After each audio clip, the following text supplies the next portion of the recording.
ขออนุโมทนาสาธุการในท่านสาธุชนทั้งหลายพระสูตรในวันนี้จะได้พูดถึง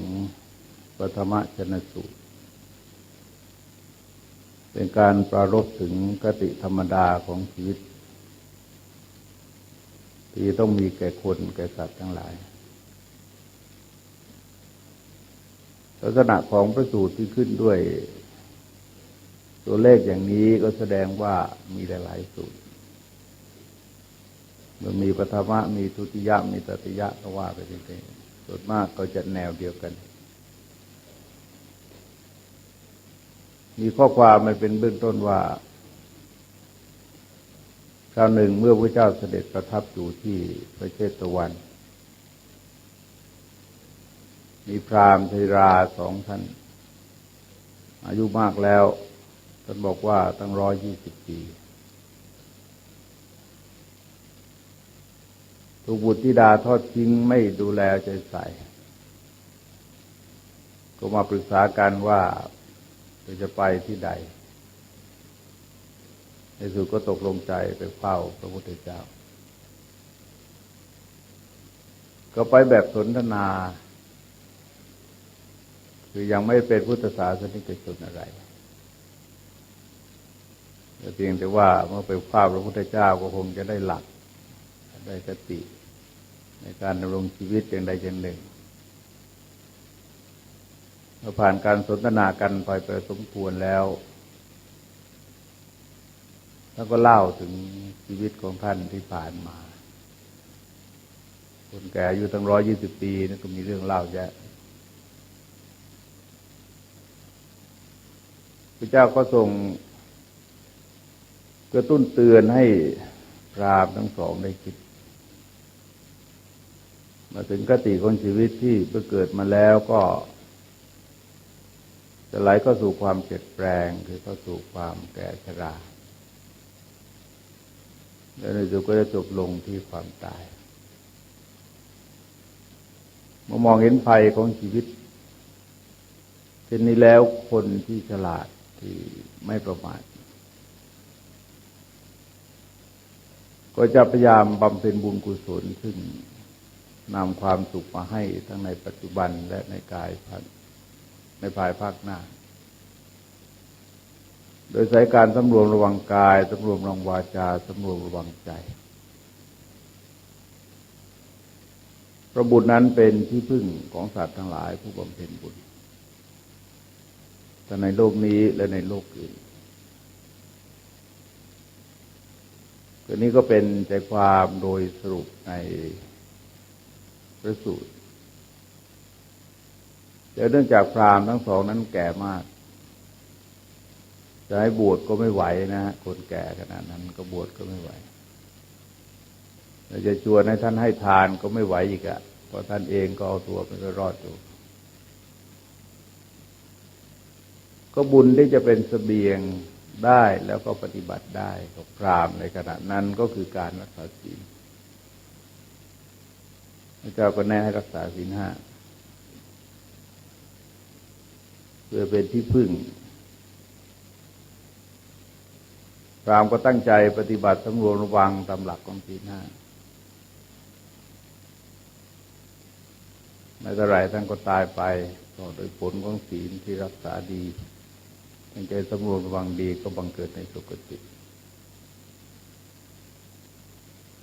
เป็นลักษณะของชีวิตที่ท่านทั้งหลายจะเห็นว่าเรื่องราวต่างๆที่ปรากฏในพระสูตรพอพ่อแม่แก่เฒ่าลงในลูกทอดทิ้งมีเยอะปัจจุบันก็ยังมีอยู่แล้วก็คงจะมีอยู่เรื่อยๆอย่างนี้นะที่จริงการเลี้ยงดูมารดาบิดามันเป็นธรรมะของโลกเป็นธรรมะที่เรียกว่าธรรมะคู่โลกคือมีอยู่กับโลกแต่ก็มีคนปฏิบัติได้ปฏิบัติไม่ได้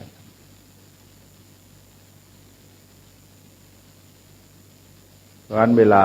แก่เฒ่าลงเมื่อวันซืนนี่มีคนมาเล่าคนหลังวัดเนี่ยคุ้นกันแต่ไม่พบกันนานแล้ว ถามข่าวเขาดูก็อายุเกือบ80ปรากฏว่าลูกหลานไม่ได้ดูแลใจใส่มีทรัพย์สมบัติเยอะก็แจกจ่ายไปหมดเลยหลานลูกรับสมบัติแล้วก็เรียบร้อยตัวเองก็เจ็บป่วยก็เป็นอัมพาตแล้วก็มีแต่ความทุกข์ซึ่งว่าที่จริงบทเรียนแนวนี้มันมีมากจนพ่อแม่เนี่ยไม่น่าจะประมาทจะไม่น่าจะวางใจลูกมากเกินไปนอกจากว่าคนที่เรามั่นใจจริงๆนะซึ่งเมื่อกล่าวถึงประเภทลูกที่จริงก็ยากนะที่ท่านแสดงประเภทลูกไว้เป็น3ประเภทลูกประเภทอนุชาตบุตรอภิชาตบุตรนี่ที่จริงก็หายากเลยเราเคยผ่านพระสูตรที่เรียกว่าพราหมณ์ผู้เฒ่าที่พระพุทธเจ้าทรงสอนในท่องคาถาฉะนั้นเอาสมบัติแบ่งให้ลูกหมดเหมือนกันแล้วลูกรับอาสาจะเลี้ยงพ่อแม่เองพ่อแม่ไม่ต้องห่วงพ่อไม่ต้องห่วงนะแม่ตายผลสุดท้ายไอ้ลูกชายมันพูดอะไรลูกสะพ้ายมันพูดกระทบก็คงลูกชายแนะให้พูดพ่อเลยตุระตุเรไปอาศัยคนนั้นทีคนนี้ทีในสุดก็ไม่ไหวทนไม่ได้เอาข้าวพระเจ้าก็สอนให้ท่องคาถาเป็นคล้ายๆคำกลอนนะฮะเป็นคล้ายๆคำกลอนเดี๋ยวมองว่าลูกท่านพราหมณ์เนี่ยก็มีลูกแล้วก็เลี้ยงลูกมาดีๆส่งเสริมสนับสนุนมาตลอดแต่ว่าพอหลังจากแบ่งทรัพย์สมบัติให้แล้วลูกก็ขับไล่นะอยู่เรื่อยเหมือนกับไม่ใช่พ่อไม่ใช่แม่กันแต่บอกว่าการมีลูกเช่นนี้มีไม้เท้ายังดีกว่าไม้เท้ายังป้องกันสุนัขได้ยังค้ำยันไปข้างหน้าได้ยังพยุงตัวได้แต่การมีลูกอกตัญญูนั้นก็ไม่ได้ประโยชน์อะไรแต่ในสมัยนั้นถ้าหากว่าเล่นขนาดนี้นะถือว่าแรงมากมันมีกติกาทางสังคมเรื่องนี้มันปิดเงียบๆนะคงจะได้แต่ถ้าหากว่าสังคมรู้แล้วจะมีปัญหามากมันจะเกิดเป็นประชามติมันจะลงประชาทัณฑ์ว่าใครที่ไม่เลี้ยงดูพ่อแม่เนี่ยสังคมจะลงประชาทัณฑ์อะไรเพราะการเลี้ยงดูมารดาบิดาจึงนอกจากจะเป็นธรรมะแล้วมันเป็นกติกาสังคมสมัยยุคนั้นนะคือสังคมจะลงโทษให้พราหมณ์ก็เรียนคาถานี้ไปท่องเสร็จแล้วคนก็จะรุมประชาทัณฑ์ลูกชายทั้งสี่ลูกก็วิ่งเข้ามาขอโทษพ่ออ้อนวอนพ่อก็ใจอ่อนก็อภัยให้ต่อมาก็ตั้งใจอุปถัมภ์บำรุงดีแล้วปัญหาเรื่องนางกัจจานีอะไรมีเยอะเรื่องเกี่ยวกับปัญหาบำรุงพ่อแม่เนี่ยเลี้ยงดูพ่อแม่ตอนนี้ก็ใกล้วันเด็กวันนี้วันเด็กนะฮะวันเด็กวันเสาร์ที่2ของเดือน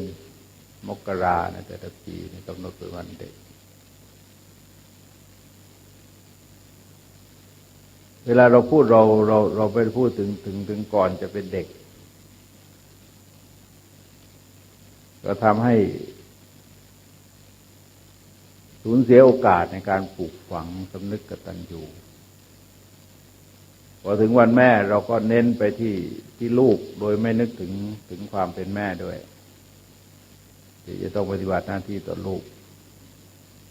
ก็ทำให้เสียโอกาสที่สร้างจิตสำนึกไปจริงวันอย่างเงี้ยมันก็น่าจะมาพูดเพื่อให้คนเป็นเด็กนี่ได้คิดได้สะสมความสำนึกกตัญญูต่อพ่อแม่ไว้ภายในจิตใจวันพราหมณ์ทั้งสองนี้อายุ120 ปีนี่คงแก่ไม่เบาเลยนะ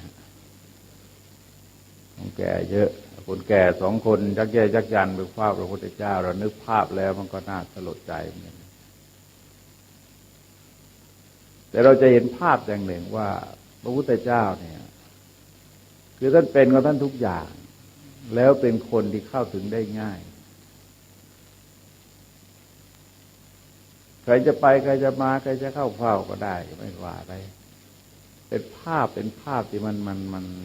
สนิทสนมคุ้นเคยอบอุ่นนะฮะ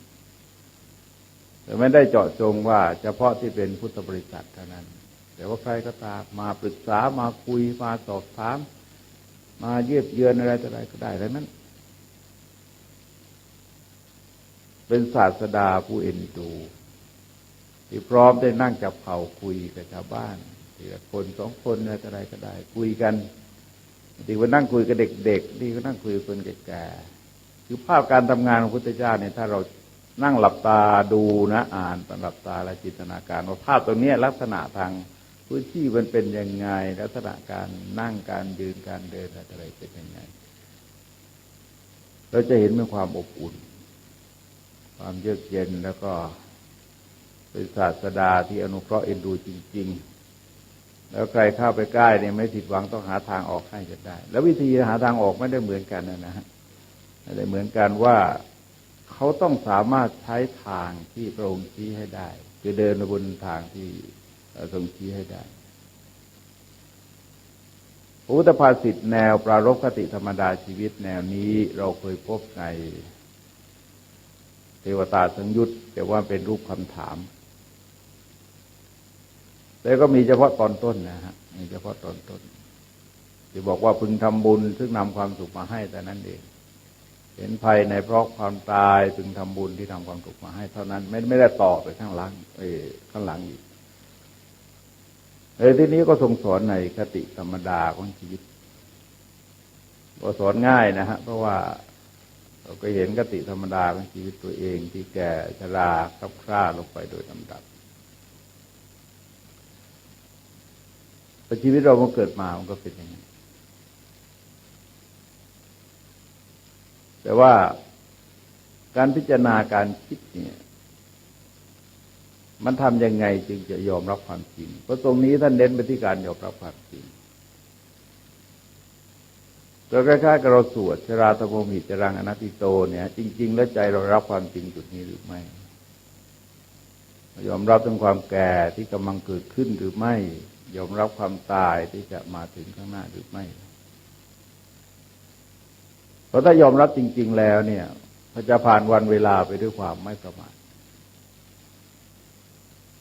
เพราะมองระหว่างชีวิตกับความตายเนี่ยไม่รู้มันจะเกิดเมื่อไหร่จะทำให้เราอยู่ด้วยความไม่ประมาทเพราะชีวิตเรานั้นเป็นของไม่เที่ยงแต่ว่าความตายนะมันเที่ยงแน่นอนต้องเกิดแต่ว่าเกิดเมื่อไหร่ก็ไม่เที่ยงเหมือนกัน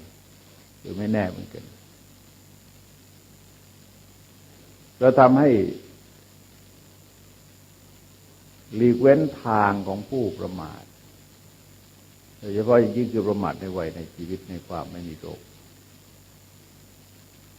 ก็เป็นความประมาทที่ค่อนข้างมากแล้วก็แพร่หลายทีนี้การอยู่ด้วยความไม่ประมาทจะทำยังไงในที่นี้ทรงใช้คำว่ากระทำบุญซึ่งนำความสุขมาให้เป็นภาพรวมๆพูดรวมๆไปเลยนะฮะว่าให้ทำบุญที่นำความสุขมาให้ซึ่งก็แล้วแต่จะเน้นว่าคนฟังเนี่ยมันสามารถจะปฏิบัติได้ในจุดใดพระเจ้าก็จะทรงเน้นในจุดนั้นแต่ว่าพราหมณ์เนี่ยท่านเป็นคนแก่อย่างที่บอกแล้วนะฮะที่จะชวนเราบวชถ้าโยมจะอยู่เลยลูกหลานไม่เลี้ยงก็ไม่ไหวอะคนแก่ขนาดนั้นบวชตั้งก็ปฏิบัติไม่ได้แต่ที่จะเป็นบุญมันเป็นบาปมากยิ่งขึ้นไปเพราะบวชเนี่ยที่จริงเป็นพระเนี่ยมันมีความเสี่ยงนะฮะมันใกล้นิพพานพอๆกับใกล้นรกเพราะสถานะของเราเนี่ยมันจะถูกจำกัดว่าทำไมทำไม่ได้เพราะเราเป็นพระตอนนั้นเองเราทำตรงนี้ไม่ได้ไม่ใช่เราไม่รู้ไม่เข้าใจนะฮะแล้วไม่ใช่ไม่สามารถทำแต่ว่าทำไม่ได้เพราะเป็นพระ ทำให้เราเห็นว่าคนบางคนที่ทำงานเพื่อศาสนาอย่างเช่นท่านศรีเทวมิตรอนาคาริกธรรมปาละซึ่งถือว่าเป็นคนมีบทบาทสำคัญมากนะฮะเมื่อ100 กว่าปีที่แล้วท่านเป็นครอบครัวพุทธแต่ถูกปกครองโดยพวกคริสต์อยู่ที่เกาะลังกาแล้วต่อมาท่านต่อสู้เพื่อรื้อฟื้นพุทธศาสนาขึ้นในลังกาแต่ว่าจริงไอ้เพศของพระเนี่ยมันทำงานไม่ถนัดอาบัติก็แยะติดต่อเกี่ยวข้องกับคนก็ลำบากจะไปไหนมาไหนก็ต้องมีลูกศิษย์มีวิทยาวัจกรต้องเสียค่ารถขึ้นรถลงเรือมันยุ่งจังไงทำไม่ได้ตอนท่านตัดสินใจสึกออกจากพระเพื่อทำงานตรงนี้แต่ทีนี้ถ้าสึกเป็นฆราวาสไปเลยเนี่ยมันก็มีปัญหาอีกอะมีปัญหาแบบฆราวาสก็ไปอยู่เป็นอนาคาริกอนาคาริกก็คือแบบนักบวชแต่งชุดขาวรักษาศีล 8ตลอดชีวิตก็หมายความว่ามันไม่ถึงก็ออกไปเป็นฆราวาสแบบมีครอบมีครัวมีลูกมีเต้าอันนั้นก็มีปัญหาอีกจะทำงานศาสนาไม่ได้อีกในรูปของการรื้อฟื้นแนวนี้ซึ่งจะต้องต่อสู้เยอะนะฮะนั่นคือท่านมองเห็นความจำกัดของความเป็นพระว่าถึงจุดนี้เป็นพระทำไม่ได้แต่ถ้าเราเป็นฆราวาสไปเลยนะฮะถึงจุดนี้ก็ทำไม่ได้เหมือนกันแล้วก็อยู่ในจุดที่เรียกว่าพอทำได้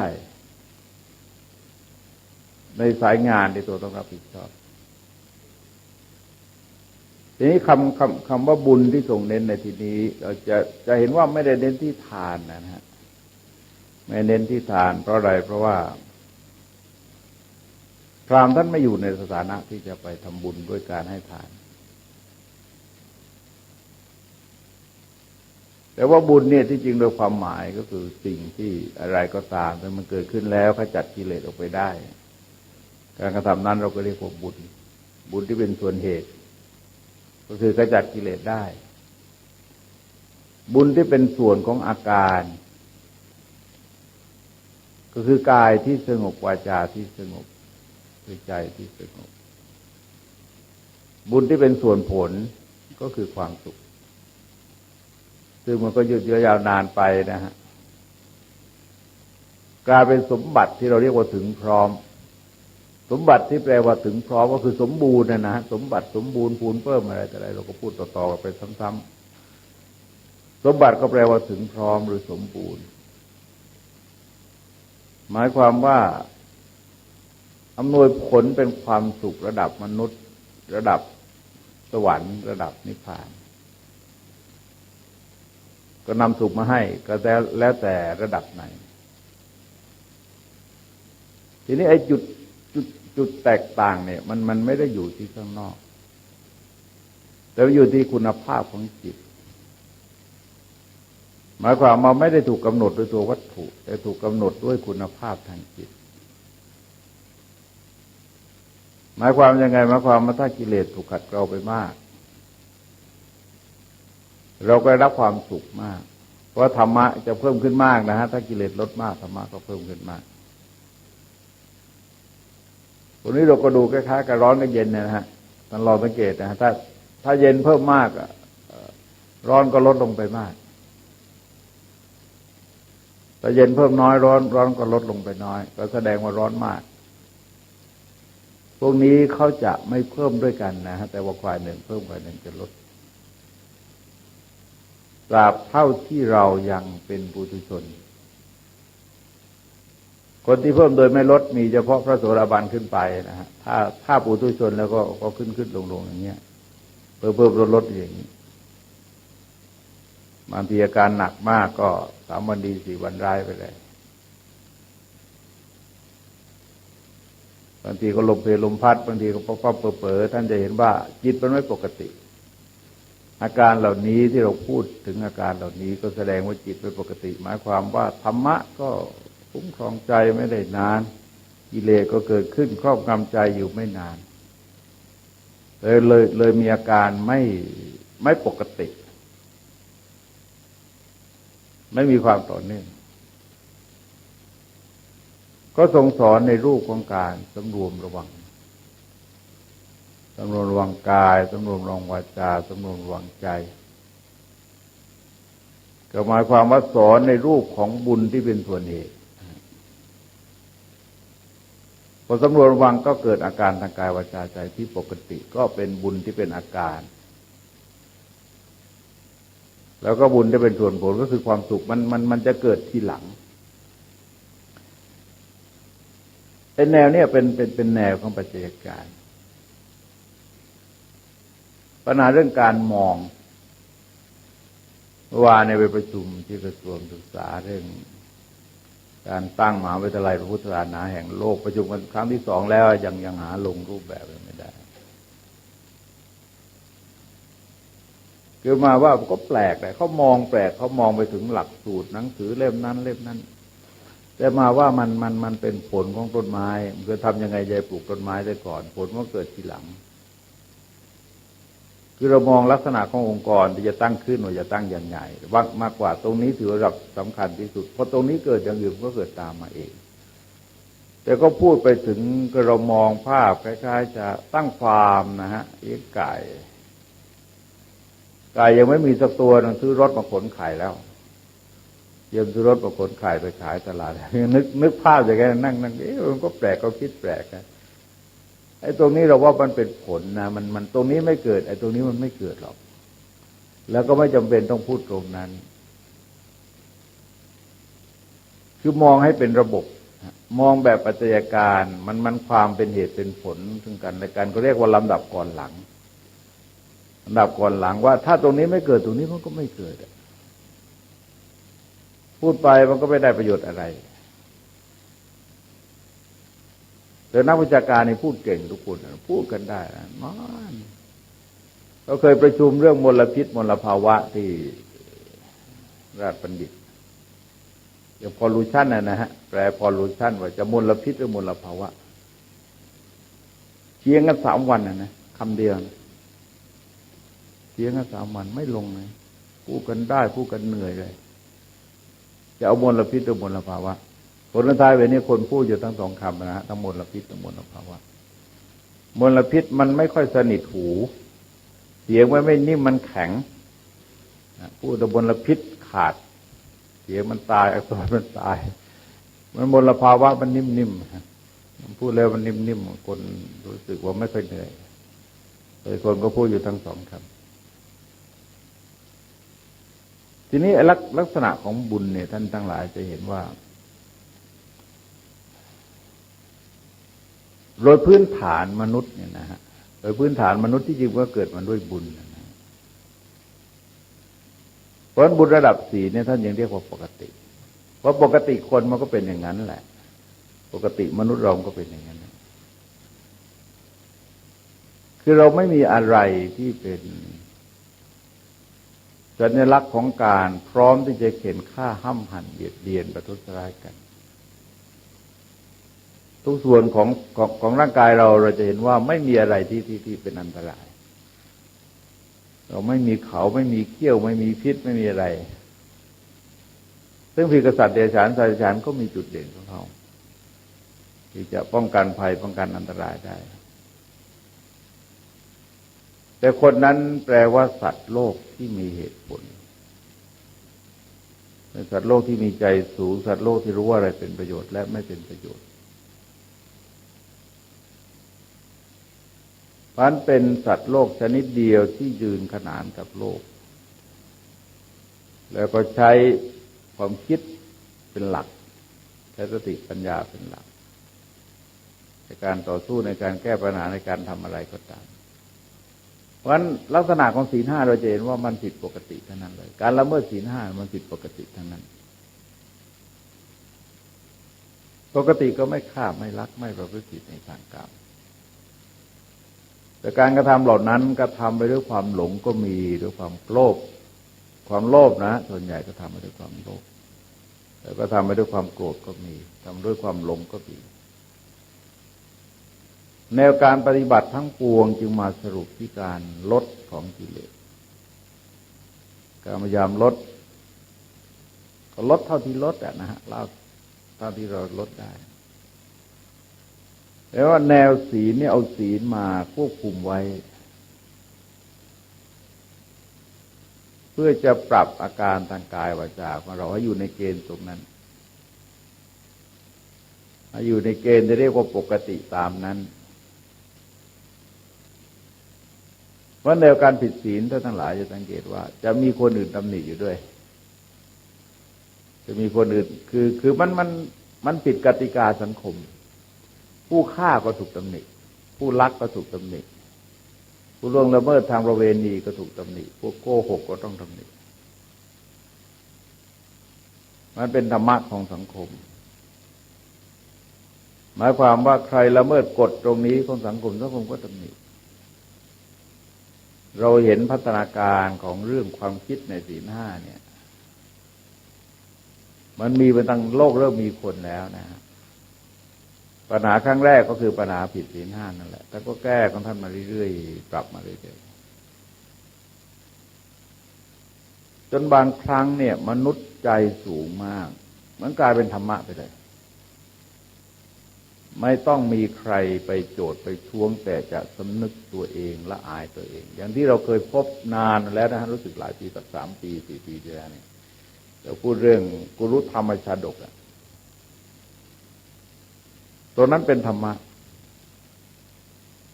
เป็นธรรมะหมายความว่าท่านโจทย์ตัวท่านเองแสดงความบกพร่องผิดพลาดของท่านแล้วท่านแหนงใจท่านละอายแก่ใจท่านตำหนิตัวท่านเองไม่จำเป็นจะต้องมีคนอื่นมาทวงมาตีมันแสดงว่ายุคหนึ่งสมัยหนึ่งมนุษย์พัฒนาไปเยอะแล้วถ้าเราดูในพวกนี้นะฮะว่าก่อนสมัยพุทธกาลนานขนาดไหนเราไม่รู้นะฮะมันเคยก้าวมาถึงจุดที่เรียกว่าสงครามไม่มีก็ทำเพียงแต่ว่าเอาแม่ทัพ2 ฝ่ายมารบกันแล้วฝ่ายไหนชนะฝ่ายนั้นก็ชนะฝ่ายนั้นก็เรียกว่าดีขึ้นเยอะแล้วต่อมาเอาแม่ทัพ2 ฝ่ายมาถกปรัชญากันนะฮะมีกรรมการ2 ฝ่ายตัดสินว่าใครคำพูดใครได้คมกว่าเป็นหลักธรรมมากกว่าคนนั้นก็จะเรียกเป็นสุภาษิตเป็นสุภาษิตมากกว่าคนนั้นก็ชนะแล้วมันก้าวหน้าเลยไปจนถึงว่าเอาราชา2 องค์ซึ่งเป็นคู่ต่อสู้กันเนี่ยมาเทียบคุณธรรมกันใครคุณธรรมเหนือกว่าคนนั้นก็ชนะเอาขนาดนั้นนะโลกมันก้าวหน้าไปเยอะเลย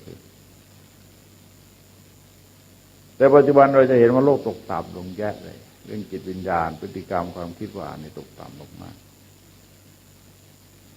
ตกต่ำจนมีคำถามแนวนี้เกิดขึ้นบ่อยๆนะทุกวันตื่นก็มีคนมาตั้งคำถามประเด็นนี้แต่ว่ามีคนพูดมากนะฮะก็บอกว่าสงสัยว่าพวกสัตว์นรกเนี่ยมาเกิดกันมากคำพูดนี้พูดกันมาหลายปีแล้วตั้งแต่เริ่มวางแผนครอบครัวคุมกำเนิดอะไรรณรงค์แล้วก็เราจะเห็นว่าพฤติกรรมคนรุนแรงขึ้น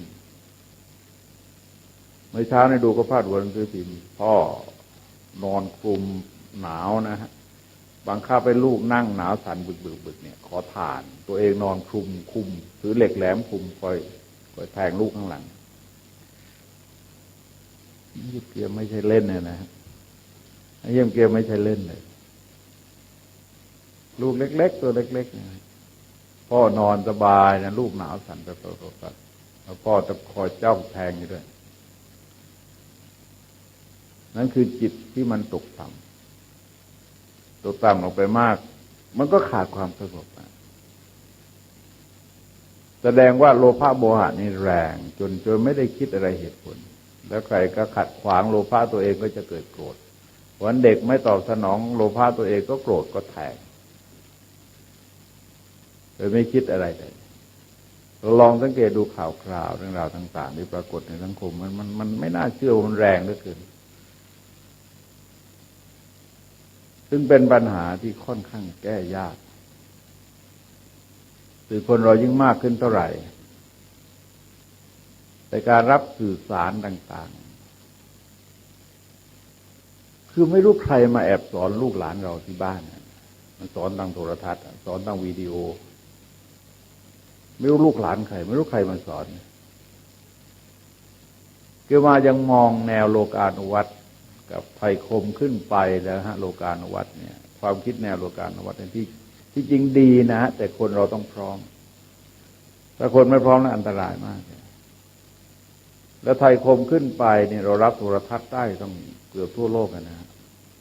แต่มันส่งเข้ามาคนเด็กอยู่ในบ้านเนี่ยก็เปิดดูช่องไหนก็ไม่รู้แล้วความคิดความอ่านเป็นยังไงก็ไม่รู้สะสมไม่เท่าไหร่ก็ไม่รู้พ่อแม่บางที7 วันไม่ได้อบรมสั่งสอนลูกโทรทัศน์สอนทุกวันเลยแล้วต่อไปเนี่ยจะเป็นยังไงนี่คือสิ่งที่มันผิดปกติบางก่อนก็มาประรบครูก็ไปหาอาจารย์ที่มหาวิทยาลัยก็ไปหาขอให้ช่วยไปสอนเด็กเราก็ประรบว่าเด็กมันทำไมมันไม่ค่อยเชิงเป็นผู้ชายผู้หญิงอะทำยังไงอะเนี่ยมันจะช่วยกันยังไงได้อะตรงเนี้ยว่าอาจารย์ผู้หญิงเขาก็บ่นนะลูกศิษย์ผู้ชายกระตุ้งกระติ้งตอนวันเสาร์วันอาทิตย์ทาปากแดงเดินก็กลุ่มโอ้ยอะไรก็ไม่รู้จะทำยังไงกันดีก็นี่ก็รับอาสาจะไปสอนก็ไปสู้ไหวหรือเปล่าก็ไม่รู้นะจะเสียอยู่เหมือนกันนะแต่ว่ามันมองส่วนร่วมในการช่วยก็คงจะพอแล้วนี่คือความผิดปกติถ้าเรามองกลับไปดูนั้นก็คือการขาดการสำรวมระวังตามสมควรแก่สถานะที่เราเป็นผู้ชายเป็นผู้หญิงที่จริงสำรวมระวังตามสมควรแก่ฐานะ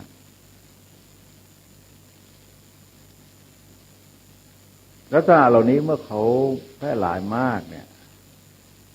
พวกนี้ไปออกชี้นำสังคมทางสื่อมวลชน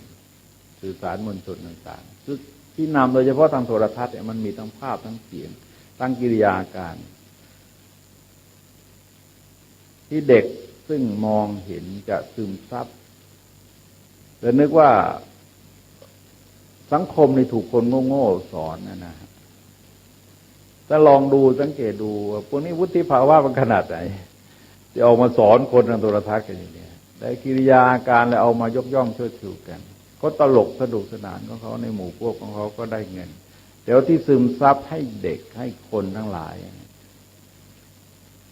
เท่าไรเราก็ไม่รู้แต่ให้ลองสังเกตว่าถ้าเราย้อนกลับไปเมื่อประมาณทั้ง20 กว่าปีมาแล้วเนี่ยสมัยระเบิดขวดกับสมัยหนังจีนกำลังภายใน2 สมัยนะฮะสมัยระเบิดขวดเด็กรุ่นนี้อายุประมาณสัก30 กว่าถึง40เนี่ยพิการอยู่เยอะในบ้านในเมืองเราแต่แข้งขาขาดมือขาดแขนขาดพิการอยู่เยอะนั่นก็คือทดลองระเบิดขวดกันแล้วเวลานี้เด็กรุ่นอายุสัก20 กว่าเนี่ยที่พิการเยอะเพราะว่าไปเรียนพระเอกหนังกำลังภายในคือมันไปสอนถึงในห้องในบ้านน่ะแล้วเด็กมันก็เรียนมันก็เกาะเลยฟันมุ้งลงมาขาหักแข้งหักไปเยอะแยะไปหมดเลยเด็กนี่คือสิ่งที่ไม่รู้จะทำยังไงนะฮะสภาพสังคมอย่างนี้ไม่รู้จะทำยังไงแต่ว่าเป็นเรื่องที่น่าห่วงแล้วเราก็ต้องอยู่กับเขาจนตายนะไม่จะว่ายังไงกันนั่นคือภาพที่ผิดปกติ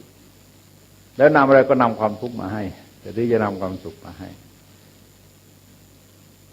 ส่วนบุญนั้นจะนำความสุขมาให้แต่ทรงเน้นไปที่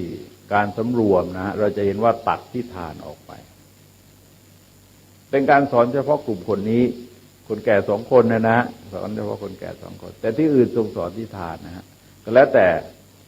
ต่ว่าคือพระเจ้าสอนดูคนว่าเขาสามารถปฏิบัติได้ตรงไหนไม่ใช่ว่าสอนคลุมไปเลยคือดูว่าตรงเนี้ยคนนี้ก็ทำได้แค่เนี้ยเราจะเห็นว่าถ้าถึงกับบวชคน120 ปีไม่ไหวบวชไม่ไหวให้ทานโยมจะเลี้ยงตัวเองยังไม่ไหวเลยจะให้ทานได้ยังไงแล้วเอายังไงที่โยมพอทำได้นะฮะก็คือรักษาศีล 5ศีล 5เนี่ยมันค่อนข้างง่ายนะสำหรับคนแก่คือนึกไม่ออกว่าคนแก่จะไปละเมิดศีลทำไมมันไม่เห็นมีอะไรน่าละเมิดสักข้อเลยทั้งฆ่าสัตว์ลักทรัพย์ประพฤติผิดในกามพูดเท็จดื่มสุราไม่มีอะไรที่น่าละเมิดเพราะงั้นเราจะเห็นว่าถ้าท่านตั้งใจสำรวมระวังเนี่ยจะง่ายในการปฏิบัติ พระเจ้าก็เน้นตรงเนี้ยเน้นขอให้รักษาศีลให้ส่วนเรื่องอื่นเรื่องความเป็นอยู่เนี่ยพระเจ้าท่านก็แก้ให้ได้ท่านก็สอนให้ได้สอนลูกสอนเต้าให้ได้แต่ว่าไอ้โยมจะไปทำบุญจะไปสอนถึงว่าขอสตางค์ลูกมาทำบุญให้ทานโอ้มันคงจะหนักไปนะคงจะไปขอขนาดนั้นไม่ได้ก็เอาแต่ว่าลูกเลี้ยงเรื่องร่างกายเนี่ยให้ลูกเลี้ยงให้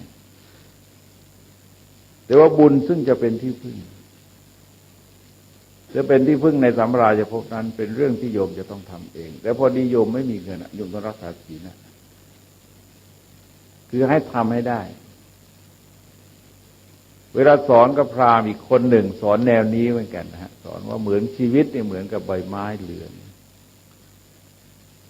ที่กำลังจะหลุดมันหลุดแน่นอนนะฮะมันหลุดแน่นอนแต่ว่าเสบียงคือกุศลนี่ยังไม่มีให้ท่านทั้งหลายทำเสบียงคือกุศลให้เป็นที่พึ่งเป็นเกาะเป็นที่พึ่งของตัวเองแต่ตรงนั้นสอนเรื่องทานเพราะว่าพราหมณ์คนนี้รวยมากสอนเรื่องทานสอนรักษาศีลคงเอาไม่อยู่นะฮะยังไม่อยู่ก็เอาทานแล้วกันเอาทานแล้วกัน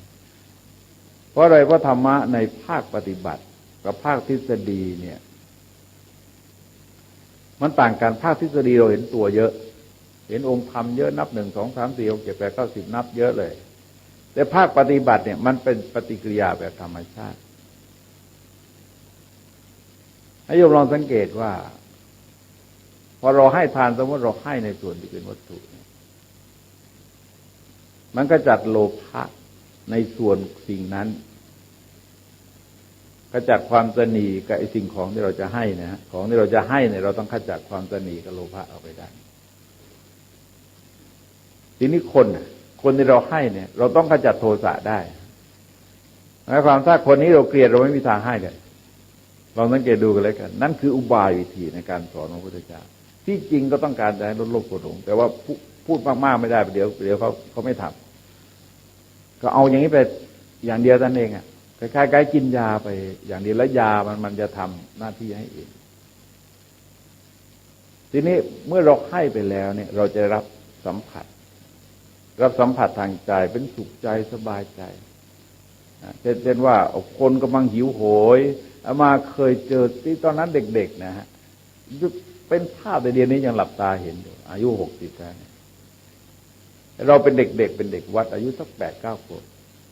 น้ำท่วมจังน้ำท่วมปากใต้ไม่ต้องพูดเลยนะแล้วก็รู้ข่าวว่ามีบ้านหนึ่งเนี่ยเขาไปไหนไม่ได้ไม่มีเรือแล้วก็อดข้าว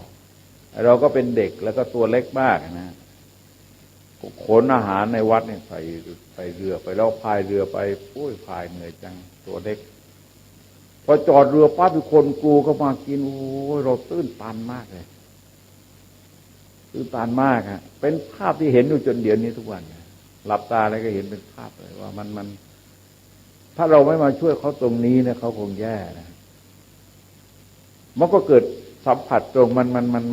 นเป็นภาวนาสัมผัสตรงว่าคนที่เขามีทุกข์เนี่ยถ้าเราแก้ทุกข์ให้เขาเนี่ยนะเราจะได้สุขเขาได้สุขเพราะอิ่มแต่จริงเราได้สุขเพราะได้ช่วยเขาเป็นสัมผัสตรงก็เกิดเป็นปัญญาขึ้นมาเห็นไหมปัญญาขึ้นมาพิจารณาจะทำให้เราเกิดความกระตือรือร้นที่จะช่วยเหลือสังคมช่วยเหลืออะไรแบ่งเบาความทุกข์ความเดือดร้อนคนอื่นนะคนบางคนที่ไม่ใช้ปัญญาพิจารณาเนี่ยอาจจะรู้สึกว่าตัวเองเสียแต่ถ้าเรามองให้ดีแล้วเราได้นะเราได้คุณภาพทางจิตวิญญาณเราได้ความสุขเราได้ความชื่นใจได้ทำประโยชน์กับเพื่อนมนุษย์กับสัตว์ทั้งหลายเนี่ยเพราะมันอาจจะเริ่มที่ทานแต่จริงๆแล้วเนี่ยไปลดทั้งโลภะโทสะโมหะแต่ทานมาลดโลภะที่จริงเนี่ยมันแบ่งเป็น2 อย่างว่าสิ่งที่เราให้กับคนที่เราให้แล้วใจที่คิดจะให้เห็นไหมฮะมันจะมีอยู่3 ตัวใจเราจะต้องมีปัญญาพิจารณาเห็นคุณค่าของการให้ถ้าเราไม่ช่วยนี่เขาแย่นะเห็นไหมคิดขนาดนั้นมันก็ปัญญามันเกิดนะปัญญามันเกิดขึ้นภายในใจก่อน แล้วสิ่งที่เราให้เราก็จัดโลภะได้คนที่เราให้เราก็จัดโทสะได้ตรงนั้นทานก็จัดโลภะโทสะโมหะ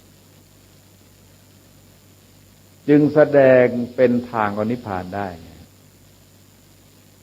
ทีนี้กับคนที่เราเริ่มขจัดโทสะได้นะฮะเวลาเขาทำอะไรเราเกิดไม่พอใจขึ้นมาบ้างเราอภัยเขาได้เห็นไหมขจัดโทสะเป็นอภัยทานมันขึ้นมาเฉยๆมันขึ้นไปเฉยๆโดยธรรมชาติของมันแล้วต่อมาเราก็สนิทสนมคุ้นเคยเราก็ให้เราก็สงเคราะห์กันสนิทสนมคุ้นเคยกันเราก็แลกเปลี่ยนความคิดความเห็นเสนอแนะบอกกล่าวชี้แจงกันมันก็เป็นธรรมทานเห็นไหมมันก็เป็นธรรมทานเพราะงั้นมันจะเกิดขึ้นโดยธรรมชาติของมันอย่างที่เคยบอกให้ญาติโยมทั้งหลายลองสังเกตว่าที่เราทำเนี่ยมันเป็นรูปแบบที่สร้างกันขึ้นในปัจจุบันนี้จริงมันเป็นรูปแบบแต่ถ้าเรามองที่พระอริยบุคคลท่านนั่งฟังเทศเช่นสมมติพระยาศาเนี่ยนะฮะพระยาศานี่ชาวบ้านจะชัดเลยชาวบ้านชัดเดินดุยๆมากลางคืนนะฮะจะชนเอาพระพุทธเจ้าตอนนั้นท่านมันจะสมาทานศีลที่ไหนไม่สมาทานศีลที่ไหนยาศาเดินบ่นไปทีนี้วุ่นวายหนอทีนี้ขัดข้องหนอวุ่นวายหนอขัดข้องหนอพระเจ้ารับสั่งยาศทีนี้ไม่วุ่นวายทีนี้ไม่ขัดข้องมาทีนี้เถิดนั่งลงเถิดเราจะแสดงธรรมแก่เถิดยาศก็นั่งตรงนั้นมันก็เป็นศีลนะไปฆ่าสัตว์ลักทรัพย์เราพฤติการที่ไหนก็ตั้งนั่งก็สำรวมระวังกายไม่ทำอะไรให้มีปกติสำรวมระวังวาจาเพราะต้องฟังพระเจ้าเรียกให้นั่งแล้วให้ฟังเห็นไหมฮะสำรวมระวังวาจาสำรวมใจน้อมไปที่จะฟังพระเจ้าประเทศบรรลุมรรคผลเป็นพระโสดาบันนะพอพ่อบาก็อย่างนั้นอีกไม่ได้สมาทานศีลมาอีกที่ว่าแกหาลูกของแกนั่งเราเถอะมหาสมณะท่านเห็นยศกุลบุตรเดินผ่านทางนี้บ้างไหมพระเจ้าบอกว่านั่งตรงนี้แหละเดี๋ยวพบยศท่านปรงใจท่านเชื่อพระเจ้าก็เทศชุดเดิมนั่นแหละเทศชุดเดิมเหมือนกับที่เทศให้พระยศฟังพ่อพิจารณาตามแล้วเพราะพ่อเขาวางใจได้นะวางใจได้ว่าพระพุทธเจ้ารับประกันให้แต่เขาไม่รู้จักพระพุทธเจ้านะว่าจริงๆเขาไม่รู้จักพระพุทธเจ้าหรอกเขาเรียกมหาสมณะเห็นยศกุลบุตรผ่านมาทางนี้บ้างไหมแต่ว่าท่าทางมันน่าเชื่อถือนั่งตรงนี้แหละเดี๋ยวจะพบยศตรงนี้ท่านก็ปรงไอ้ความวิตกกังวลที่คิดถึงลูกชายเนี่ยมันจบครับใจก็สงบก็น้อมไปเพื่อฟังเทศน์ที่พระเจ้าทรงแสดงมันก็เดินไปหมดทั้งศีลสมาธิปัญญาโดยไม่ได้สมาทานศีลนะไม่ต้องมายังเลยไม่ต้องมายังบันเตเลยนั่นคือปฏิกิริยาแบบธรรมชาติของมันการมองปฏิกิริยาแบบธรรมชาติเหมือนกับเรื่องผลไม้ต้นไม้อะไรแต่ไรเนี่ยคือเราจะเห็นว่าเรารู้ของมันว่ามันเป็นอย่างนั้นเหมือนกับอธิบายมาเคยพูดกับพวกผู้แทนเลยเขาพูดเรื่องอธิบายวาตภัยเกิดขึ้นอุทกภัยอย่างนั้นบอกไม่ต้องพูดคำว่าวาตภัยเกิดรุนแรงมากเท่านั้นพอแล้วไม่ต้องอธิบายภาพจากวาตภัยนี่เรารู้ว่ามันอะไรเกิดขึ้นน้ำมากไหลมาอย่างแรงบ้านเรือนพังทลายต้นไม้หักโค่นถนนขาดสัตว์ตายเยอะแยะไปหมดเลยไม่ต้องอธิบายอะไรเลยนะพูดเราเองได้เลยแล้วไปดูจะเหมือนกับที่พูดนะมันภาพมันต่อเนื่องมันเราเห็นที่ไหนก็ได้ไม่ต้องอธิบายเสียเวลาเปล่ารีบไปช่วยได้แล้วไม่จะมานั่งอภิปรายกันในสภา 2-3 วันพอดีคนตายหมดพอดีมันไม่ต้องพูดหรอกวาตภัยเกิดรุนแรงมากหนาวจัดมากเราเห็นภาพทันทีเลยว่าคนมันเป็นยังไงสัตว์มันเป็นยังไงท้องที่มันเป็นยังไงนะฮะคนที่ไม่มีผ้าห่มมันจะเป็นยังไงบ้างโอ้โหมันว่าได้หมดเลยน้ำในแม่น้ำเป็นยังไงตอนเช้าสภาพไปร้องเป็นยังไงคือนั่งพูดได้เป็นชั่วโมงโดยไม่ต้องไปดูคนที่เคยเห็นมาครั้งเดียวมันก็เหมือนกันนะทุกคนทุกแห่งที่ไหนก็ได้ภาพวาตภัยภาพอุทกภัยไม่ต้องไปอธิบายเหมือนกันทุกแห่งถ้าบอกว่าหนักแล้วก็คือหนักก็อธิบายได้นั่นคือเราเห็นไหมคือมันต่อเนื่องกันไปจากคำว่าวาตภัยจากคำว่าอุทกภัยเนี่ยมันสิ่งเกิดขึ้นตามมากิเลสมันก็เหมือนกันอย่างนั้นนะฮะโลภก็พูดโลภคำเดียวแต่ต่อจากโลภคืออะไร โลภแรงขนาดไหนมันก็เหมือนความแรงของน้ำนะโลภแรงเนี่ยถึงจุดหนึ่งก็ทำลายโกรธแรงขนาดไหนมันก็เหมือนกระแสน้ำเราจะเห็นว่าบางทีพระเจ้าจึงสอนในรูปกระแสน้ำให้เราเห็นว่าชีวิตเราเนี่ยมันเป็นชีวิตแบบสัตว์ในน้ำต้องทวนกระแสน้ำถ้าไม่ทวนสัตว์ที่ไม่ทวนกระแสน้ำคืออะไรคือสัตว์ตายแล้วนะไปลองดูในแม่น้ำเห็นไหมสัตว์ลอยตุ๊กป่องไปตามน้ำตายแล้วทั้งนั้นนะแต่ที่มีชีวิตเนี่ยก็ทวนกระแสน้ำเพราะฉะนั้นคนเรานั้นต้องทวนกระแสกิเลสได้ก็กระแสน้ำคือกิเลสเรียกโอคะห่วงน้ำเลยนะเรียกว่าโอคะห่วงน้ำคือกิเลสมันพัดผันจิตเราตลอดเราทวนก็ได้ไหมทวนกระแสได้ไหมกระแสความโลภทวนนะทีนี้พอกระแสน้ำเราจะเห็นว่ากระแสน้ำบางทีมันเอื่อยอ่ะบางทีมันพายุบางทีมันมาแรงมากเลยเราทวนได้หรือเปล่าเราไม่ตายหรอกไอ้น้ำเอื่อยอ่ะแต่ทีนี้น้ำมันแรงอ่ะกิเลสบางทีมันแรงมากเราจะเห็นว่าไอ้ตอนแรงเนี่ยเราเอาตัวรอดหรือเปล่าเราประคองตัวได้หรือเปล่าถ้าประคองไม่รอดตรงนี้มันจะตายดังนั้นการทวนกระแสน้ำจึงเวลาใช้ความเพียรเราจะเห็นว่าพระพุทธเจ้าใช้ในลักษณะนี้เหมือนกับเราว่ายน้ำทวนกระแสไปแล้วก็อย่างน้อยที่สุดเนี่ยทรงตัวไว้ให้ได้อย่าให้น้ำแทงกลับเข้ามาอีกทรงตัวไว้ให้ได้แนวการปฏิบัติทรงใช้คำว่าไม่ถอยหลังจะมาเห็นไหมฮะมือก็เราทวนกระแสน้ำไม่อย่างน้อยเนี่ยให้ทรงตัวไว้ได้อย่าถอยหลังแต่ว่าจริงๆแล้วต้องการให้ก้าวรุดไปข้างหน้าเวลาทรงสอนแนวความเพียรก็บอกว่าให้บุคคลปลูกฝังความพอใจใช้ความพยายามกระทำความเพียรอย่างต่อเนื่องแล้วก็ละความชั่วได้ขนาดไหนก็รักษาสภาพจิตไว้ในระดับนั้นเคยเลิกดื่มเหล้าก็เลิกดื่มเหล้าให้ได้เคยเลิกเล่นการพนันก็เลิกเล่นการพนันให้ได้ก็ทำไปเรื่อยๆแล้วทำอะไรพยายามต่อไปไงต่อไปจนกว่าจะถึงจนกว่าจะขึ้นกระแสรวยว่าพระโสดาบันจึงพูดถึงฝั่งหมายความว่ายน้ำข้ามมาได้แล้วท่านจะขึ้นฝั่งได้แล้วพวกพระโสดาบันก็คือพวกที่ขึ้นฝั่งพวกเรานั้นพวกว่ายน้ำนะทีนี้น้ำนี่เราจะเห็นว่ามันสภาพมันไม่ปกติมันมีเงื่อนไขปัจจัยเยอะบางทีมันเป็นอุทกภัยบางทีมันเป็นวาตภัยมาผสมข้าวนะฮะเราเห็นภาพว่าไอ้ดินน้ำลมไฟเนี่ยมันกระเทือนถึงกันหมดใช่ไหมมันอาจจะเริ่มที่ลมเสร็จแล้วมาเป็นฝนแล้วมาพังดินนะแล้วบังเกิดอะไรก็ไฟพร้อมหมดเลยนะฮะพร้อมหมดดินน้ำลมไฟอากาศมันวิปริตไปหมดเลยเพราะธาตุทั้งหลายเนี่ยวิปริตไปหมดมันเริ่มจากอะไรก็ได้เราจึงเห็นภาพตรงนี้ว่าการเกิดการดับของสิ่งทั้งหลายเนี่ยจะเกิดหรือดับก็ตามมันมีเป็นเหตุเป็นปัจจัยที่ทยอยหนุนกันไปทั้งบวกด้านลบทั้งด้านบวกแล้วก็ด้านลบเพราะการปฏิบัติที่ทรงใช้คำว่าสำรวมระวังกายสำรวมระวังวาจาสำรวมระวังใจเนี่ยเราอาจจะพูดโดยสรุปหรือจะพูดโดยข้อพิสดารมันก็ไม่ค่อยแปลกอะไรนะฮะจริงๆตรงเนี้ยถ้าสำรวมระวังใจได้ก็จบ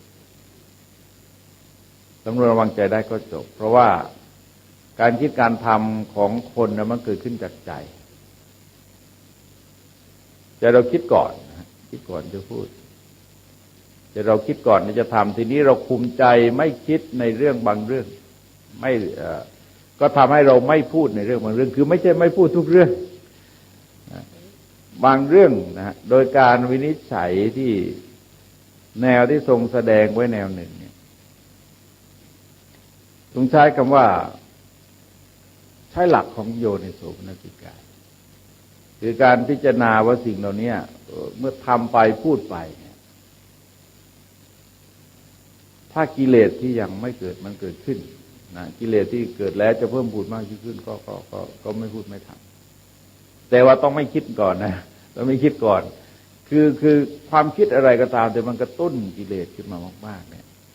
เราก็ไม่คิดมันก็จบ ให้ท่านลองสังเกตดูมันอยู่ที่เราคิดอย่างเดียว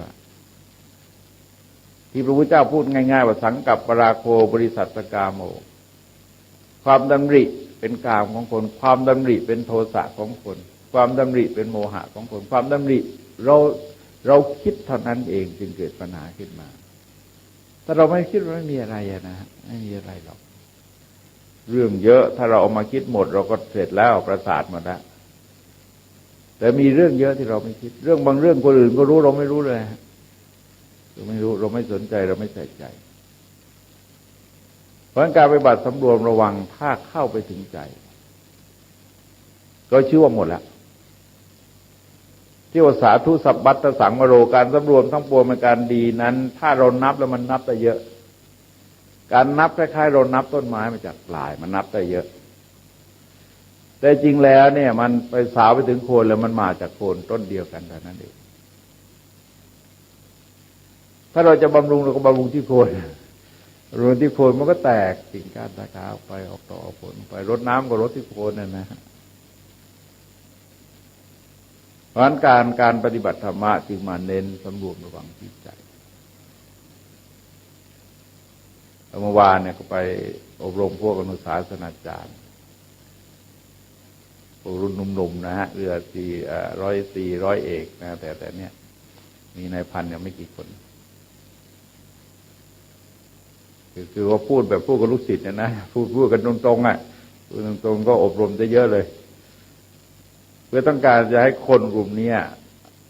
ออกไปเคลื่อนไหวให้เป็นรูปธรรมให้เป็นรูปธรรมที่สังคมก็สัมผัสได้แล้วก็ปฏิบัติตนอยู่ในสังคมชาวบ้านเห็นว่าคนได้บวชได้เรียนมาเนี่ยมันดีมันเปลี่ยนแปลงไปเยอะจากลูกสามัญชนธรรมดาก็เป็นผู้ดีมีกิริยามัญญาเรียบร้อยอะไรเนี่ยนะฮะจะช่วยสร้างเราให้ดีขึ้นแล้วก็ช่วยกระตุ้นเตือนคนอื่นให้เกิดใส่ใจสนใจในศาสนาแม้ด้วยการประพฤติปฏิบัติการวางตัวส่วนโอกาสที่จะสั่งสอนแนะนำเนี่ยเราทำได้ก็ทำไม่ได้ก็เป็นอีกเรื่องหนึ่งแต่ว่าสถานะแล้วมันอยู่ในวิสัยที่จะช่วยอะไรสังคมได้เยอะโดยเพิ่มจิตวิญญาณขึ้นไปอย่าทำงานแบบราชการก็ว่าทำก็ทำมันต้องคิดโครงการอะไรขึ้นมาบ้างเพื่อช่วยเหลือสังคมที่นำความคิดสังคมเพราะว่าอนุสาสนาจารย์เนี่ยแม้แต่นายพลเนี่ยเรื่องศาสนาก็รู้เก่งกว่านะที่จริงศาสนาจารย์ก็รู้มากกว่านายพลได้อีกเรื่องศาสนาเนี่ยมันก็ชี้นำก็ได้นะพูดจาก็ได้เพื่อให้เกิดเป็นการปฏิบัติในแนวสำรวมระวังโดยสรุปนั้นท่านทั้งหลายจะเห็นว่าแนวนี้บางทีเนี่ยทรงสรุปเป็นแนวของกุศลกบฏแต่ว่าตรงนี้ทรงสรุปแค่ศีลนะแค่ศีลแต่เวลาแสดงนี่จริงแสดงเลยศีลไปนะฮะแสดงเลยศีลไปสำรวมระวังกายสำรวมระวังวาจาสำรวมใจเพราะว่าศีลเนี่ยจริงมันต้องอยู่ที่เจตนาตั้งใจสำรวมระวังบางอย่างเราจึงพูดเรื่องศีลหลายระดับเจตนางดเว้นชื่อว่าศีลความสำรวมระวังชื่อว่าศีลอาการปกติกายปกติวาจาชื่อว่าศีลความสงบเย็นชื่อว่าศีลความเยือกเย็นชื่อว่าศีลก็แล้วแต่จะพูดตอนไหนนะฮะแล้วแต่จะพูดตอนไหนมันเป็นอาการที่ต่อเนื่องมันเกิดมาจากความมีศีลภายในใจความสำรวมระวังภายในใจมันก็ออกมาเป็นอาการเวลานี้มันไปเวลาไปพูดกับเด็กบางทีต้องใช้เคยเห็นเรียงลำดับกลับไปกลับมาให้ดูตอนนี้ก็ใช้อยู่4 คำนะฮะพูดกับเด็กพูดกับชาวบ้านในบ้านเนี่ยเดี๋ยวดูที่ความแล้วการแล้วก็คนแล้วก็ผลเราจะเห็นว่าพูดตรงไหนก็ได้แต่มันจะต่อกันเมื่อเราพูดต้นไม้พูดจากปลายก็ได้ชิมมันหวานดีตรงนั้นเนี่ยผลมานี้วันนี้เราพูดจากผลแล้วลงมาถึงต้นมันอยากจะปลูกเลยแต่จึงปลูกต้นนะไม่จะปลูกผลปลูกมันปลูกที่ต้นมันจะปลูกที่ผลอยากจะเอาไปปลูกเพราะว่าลูกมันหวานดีนั้นเราให้กินที่ผลก่อนก็ดูที่ผลกันมาก่อน ดูที่ลำต้นก็ได้นะดูที่ลำต้นสวยงามนี่มันนอกจากจะกินผลกินดอกกินใบได้แล้วเนี่ยลำต้นก็ใหญ่ไม้ก็เนื้อดีด้วยเอาสร้างบ้านได้ก็ปลูกต้นก็แล้วแต่นะแต่ที่จริงมันก็ต่อกันนะตั้งจากปลายมันถึงโคนมันก็ต่อกันมาตลอดเลยเพราะฉะนั้นบางทีเนี่ยเราจึงพบว่าพระเจ้าพูดที่ผลซึ่งคนมาสัมผัสอยู่ในขณะนั้นพูดถึงสัตว์ตกนรกพูดถึงคนที่เป็นเปรตคนที่เป็นพระอรหันต์คนที่ติดคุกคนที่อยู่ดีมีสุขนั่นคือผลแล้วเสร็จแล้วทำไมเขาจึงเป็นอย่างนั้นมันก็สาวมาถึงความเป็นคนอย่างนั้นของเขาความเป็นคนดีความเป็นคนชั่วในสมัยหนึ่งอย่างนั้นทำอย่างนั้นก็ว่าไปก็เล่าไปก็แล้วแต่สายไหนทีนี้การที่เขาเป็นคนอย่างนั้นเพราะเขามีอาการที่ออกมาทางกายกับทางวาจามีอาการทางกายทางวาจาเป็นทุจริตเป็นสุจริตก็แล้วแต่นะฮะก็แล้วแต่สายบุญหรือสายบาปทีนี้ทำไมอาการก็ออกมาเป็นอย่างนั้นเพราะมันสิ่งเป็นความที่มันอยู่ภายในความโลภความโกรธความหลงความไม่โลภความไม่โกรธความไม่หลงความเมตตาความกรุณามันอยู่ที่ใจก่อนใจเนี่ยมันก็คิดจากความนั้นมันออกเป็นอาการพูดกันการทำจนถึงกับการคิดนะฮะทีนี้พอนั้นก็เป็นคนนั้นเป็นคนดีที่จริงเขาทำดีคนนั้นก็ทำดีนั้นมันเกิดมาจากความคิดที่ดีทำให้การกระทำเขาดีเขาก็เป็นคนดีเขาบอกคนนี้คนดีคนนี้คนชั่วที่จริงมองย้อนกลับมันไม่ใช่นิ่งๆชั่วนิ่งๆดี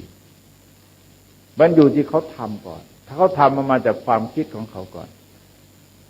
จากความคิดมาสู่การกระทำการพูดจากการทำการพูดมาสู่ความเป็นคนดีคนไม่ดี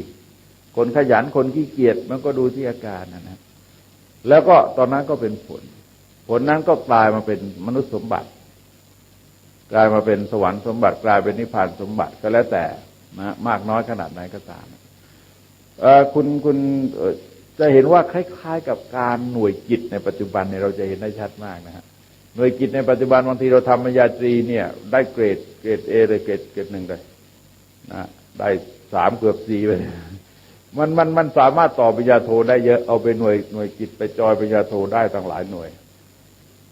ก็ไปต่อปริญญาโทพักเดียวได้แล้ววันบุญบางอย่างเนี่ยให้สุขในปัจจุบันแล้วเนี่ยมันจะให้สุขในโลกหน้าด้วยเพราะมันบุญเยอะ